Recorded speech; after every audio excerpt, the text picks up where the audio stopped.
আসসালামু আলাইকুম। এখনকার সংবাদে আপনাদেরকে স্বাগত জানাচ্ছি। শুরুতেই থাকছে সংবাদ শিরোনাম, এরপরে থাকছে বিস্তারিত সংবাদ। আত্মগোপন থেকে বেরিয়ে ভিন্ন এক ইরান দেখতে পাবে খামেনি। এবার প্রতিক্রিয়া হবে ভিন্ন, যা মার্কিন পতনকে ত্বরান্বিত করতে পারে। নির্বাচন না হলে রাজপথেই জবাব দেবে বিএনপি, কায়সার কামাল। খামেনির প্রাণ বাঁচালাম, ধন্যবাদটুকুও দিল না, বলেছেন ট্রাম্প। প্রিয় শ্রোতা, এই ছিল এখনকার মতো সর্বশেষ সংবাদ শিরোনাম। এবারে সরাসরি বিস্তারিত সংবাদে চলে যাচ্ছি। ইরানের ইসলামী প্রজাতন্ত্রের সর্বোচ্চ নেতা 86 বছর বয়সী আয়াতুল্লাহ আলী খামেনি ইসরায়েলের সঙ্গে সংঘাত শুরুর পর থেকে কোনো এক অজ্ঞাত বাংকারের আত্মগোপনে আছেন। তবে রাষ্ট্রীয় টেলিভিশনে প্রচারিত এক ভিডিও বার্তায় তিনি 12 দিনের এই সংঘাতের ইরান বিজয়ী হয়েছে দাবি করে দেশবাসীকে অভিনন্দন জানিয়েছেন এবং ইসরায়েলকে প্রায় চূর্ণ বিচূর্ণ করে দেওয়া গেছে বলেও উল্লেখ করেছেন। ইরান ইসরায়েল যুদ্ধবিরতির পর প্রথমবারের মতো বৃহস্পতিবার তার এই ভিডিও বার্তা প্রকাশ পায়। ধারণা করা হচ্ছে তিনি ইসরায়েলের হামলার থেকে বাঁচতে সম্পূর্ণ একাকী অবস্থায় কোথাও লুকিয়ে আছেন এবং বাইরের জগতের সঙ্গে খুব কম যোগাযোগ রাখছেন। এমনকি অনেক উঁচু পর্যায়ের সরকারি কর্মকর্তারাও তার সঙ্গে কোনো যোগাযোগ করতে পারছেন না বলে মনে হচ্ছে। মার্কিন প্রেসিডেন্ট ডোনাল্ড ট্রাম্প ও কাতারের আমিরের মধ্যস্থতায় একটি দুর্বল যুদ্ধবিরতি হলেও নিশ্চিতভাবে তাকে এখনও সাবধানতা বজায় রাখার পরামর্শ দেওয়া হবে। যদি ইরানের জাতীয় স্বার্থ এবং সম্পদের ওপর আবার আক্রমণ করা হয়, তাহলে এবার আমাদের প্রতিক্রিয়া হবে ভিন্ন, আরও চূর্ণ বিচূর্ণ এবং ধ্বংসাত্মক, এবং এটি মার্কিন শাসনের পতন ত্বরান্বিত করতে পারে। ইরানের সর্বোচ্চ নেতা আয়াতুল্লাহ আলী খামেনির তীব্র সমালোচনা করে শুক্রবার দেওয়া মার্কিন প্রেসিডেন্ট ডোনাল্ড ট্রাম্পের বক্তব্যের প্রতিক্রিয়া জানিয়ে এসব কথা বলেছেন ইরানের ইসলামিক রেভলিউশনারি গার্ড কর্পস। শনিবার 28 জুন ফার্স্ট সংবাদ সংস্থায় সম্প্রচারিত এক বিবৃতিতে বাহিনীর মুখপাত্র ব্রিগেডিয়ার জেনারেল রমেজান শরীফ সতর্ক করে বলেন, শরীফ ট্রাম্পের মন্তব্যগুলোকে বাজে কথা বলে উড়িয়ে দিয়ে বলেন, এগুলো ইরানের কাছে একটি ভারী পরাজয়ের ফলাফল মাত্র। পৃথকভাবে আইআরজিসির ডেপুটি কমান্ডার মোহাম্মদ রেজা নকদি বলেছেন, যদি কোনো ধর্মীয় কর্তৃপক্ষের ওপর সামান্যতম আক্রমণও হয়, তা সফল হোক বা না হোক, একজন আমেরিকান প্রতিনিধিও এই অঞ্চল থেকে পালাতে পারবে না। এই অঞ্চলের সমস্ত আমেরিকান কূটনীতিক, সামরিক কর্মী এবং কর্মচারীদের হয় হত্যা করা হবে অথবা বন্দী করা হবে। ইরানের পারমাণবিক কর্মসূচির বিরুদ্ধে অভিযানের অংশ হিসেবে 22 জুন যুক্তরাষ্ট্র ফোর্ডো পারমাণবিক স্থাপনায় 6টি বাংকার বুস্টার বোমা ফেলে এবং নাতানজ ও ইস্ফাহানের স্থানে কয়েক ডজন ক্রুজ ক্ষেপণাস্ত্র হামলা চালায়। যুদ্ধ থামার পর আজ তেহরানে হাজার হাজার ইরানি জড়ো হয়ে সম্প্রতি ইসরায়েলি বিমান হামলায় নিহত ব্যক্তিদের জানাজায় যোগ দেন, যাদের মধ্যে সামরিক কমান্ডার, পরমাণু বিজ্ঞানী এবং বেসামরিক ব্যক্তিরাও ছিলেন। ইরানের স্বাস্থ্য মন্ত্রণালয়ের তথ্য অনুযায়ী 13 জুন ইসরায়েল ইরানের সামরিক, পারমাণবিক এবং বেসামরিক স্থাপনায় বিমান হামলা চালালে ইসরায়েল ও ইরানের মধ্যে 12 দিনের সংঘর্ষ শুরু হয়। এতে কমপক্ষে 606 জন নিহত এবং 5332 জন আহত হন। জেরুজালেমের হিব্রু বিশ্ববিদ্যালয়ে প্রকাশিত পরিসংখ্যান অনুসারে তেহরান ইসরায়েলের ওপর প্রতিশোধমূলক ক্ষেপণাস্ত্র এবং ড্রোন হামলা চালিয়েছে, যার ফলে কমপক্ষে 29 জন নিহত এবং 3400 জনের বেশি আহত হয়েছে। আগামী বছরের ফেব্রুয়ারির মাঝামাঝি সময়ের মধ্যেই জাতীয় সংসদ নির্বাচন আয়োজন করতে হবে বলে মন্তব্য করেছেন বিএনপির আইন বিষয়ক সম্পাদক ব্যারিস্টার কায়সার কামাল।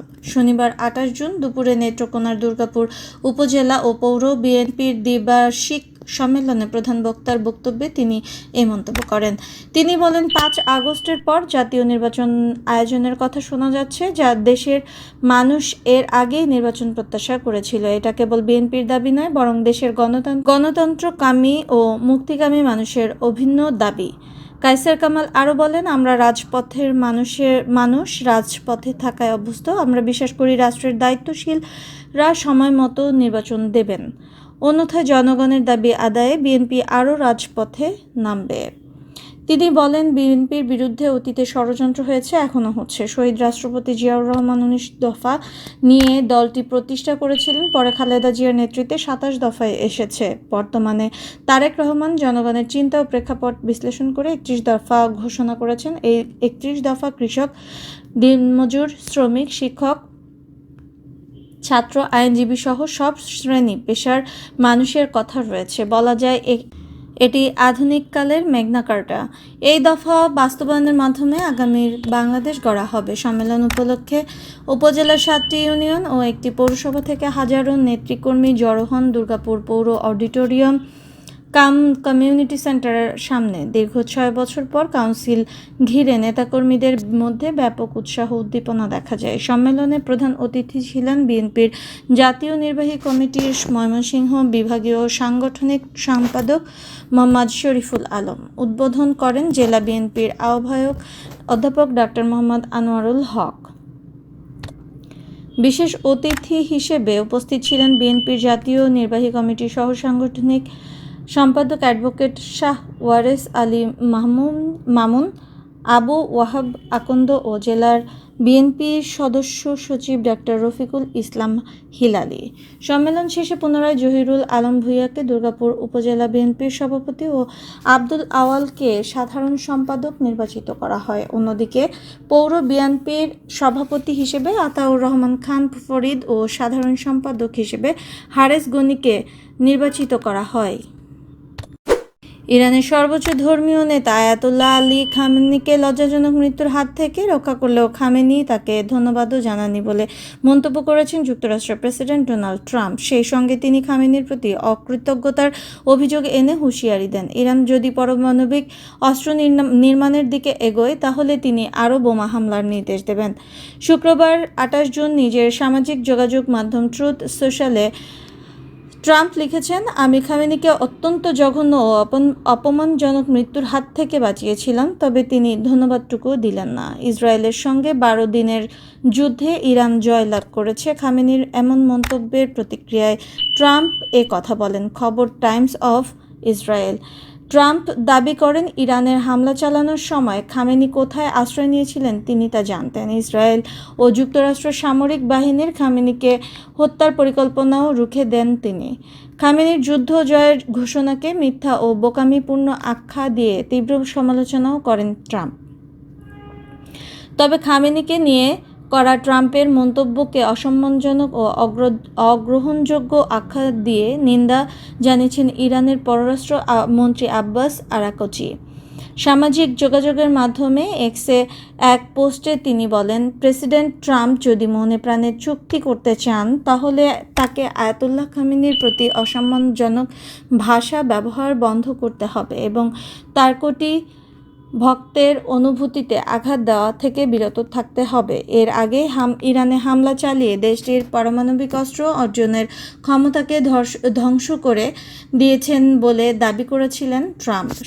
সংঘাতের অংশ হিসেবে খামেনিকে হত্যার পরিকল্পনা এঁটেছিল ইসরায়েল। ইসরায়েলের প্রধানমন্ত্রী বেনিয়ামিন নেতানিয়াহু খামেনিকে হত্যা করলে দুই চিরশত্রুর মধ্যে সংঘাতের অবসান ঘটবে এবং পরমাণু যুদ্ধ বন্ধ হবে বলেও মন্তব্য করেন। ইরানের পরমাণু অস্ত্র অর্জন ঠেকানোর কথা বলে গত 13 জুন দেশটিতে অতর্কিতে হামলা চালায় ইসরায়েল। পরবর্তীতে ইরানের পারমাণবিক স্থাপনায় মার্কিন ক্ষেপণাস্ত্র হামলা হলে এই সংঘাত নতুন মোড় নেয়। পাল্টা হামলার মধ্য দিয়ে 12 দিনের মাথায় যুক্তরাষ্ট্রের মধ্যস্থতায় যুদ্ধবিরতিতে সম্মত হয় ইসরায়েল ও ইরান। তবে দুই দেশের মধ্যকার এই সংঘাতের শুরু থেকেই মধ্যপ্রাচ্যের ভূ রাজনীতির অন্যতম প্রধান ব্যক্তি আয়াতুল্লাহ আলী খামেনিকে হত্যার পরিকল্পনা বারবার শিরোনাম হয়েছিল। প্রিয় শ্রোতা, এই ছিল এখনকার মতো সর্বশেষ সংবাদ। পরবর্তী সংবাদ শোনার আহ্বান জানিয়ে শেষ করছি এবং সেই সাথে অনুরোধ করছি, ভিডিওটি ভালো লেগে থাকলে চ্যানেলটিতে সাবস্ক্রাইব করুন, পাশে থাকা বেল আইকনটিতে একটি ক্লিক করে রাখুন নোটিফিকেশন খুব দ্রুত পাওয়ার জন্য এবং শেয়ার কমেন্ট করতে ভুলবেন না। ধন্যবাদ।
প্রিয় শ্রোতা, ভিডিওটি ভালো লেগে থাকলে চ্যানেলটিতে সাবস্ক্রাইব করুন, লাইক, কমেন্ট, শেয়ার করে চ্যানেলটির সাথে থাকুন। ধন্যবাদ।